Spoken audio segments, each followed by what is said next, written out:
Hi friends. Supreme court ఇవాళ ఒక important judgement అయితే ఇచ్చింది. ఆంధ్రప్రదేశ్ హైకోర్టు ఇచ్చిన తీర్పును సమర్థిస్తూ మతం మారిన వ్యక్తులకు సంబంధించిన కీలక వ్యాఖ్యలు చేసింది. అసలు విషయం ఏంటంటే, ఒక వ్యక్తి హిందూ మతం నుంచి క్రైస్తవ మతంలోకి మారితే ఆ వ్యక్తి తన షెడ్యూల్డ్ క్యాస్ట్ అంటే ఎస్సీ హోదాను, దాని ద్వారా వచ్చే హక్కులను కోల్పోతారని కోర్టు అయితే చెప్పింది. ఇక ఇది కేవలం ఒక వ్యక్తికి సంబంధించిన కేసు మాత్రమే కాదు. దీని వెనుక ఉన్న లీగల్ పాయింట్స్ ఏంటో ఇప్పుడు పరిశీలిద్దాం.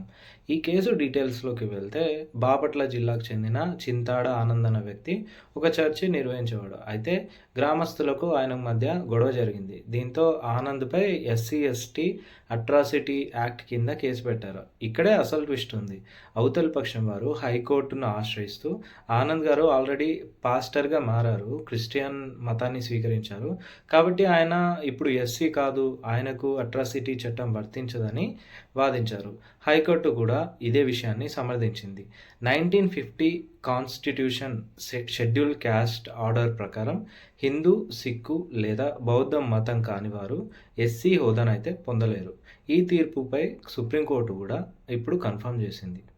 ఇక్కడ మనం గమనించాల్సిన విషయం ఏంటంటే, కోర్టు ఏ మతానికి వ్యతిరేకం కాదు, కానీ కాన్స్టిట్యూషన్ రూల్స్‌ని ఫాలో అవుతుంది.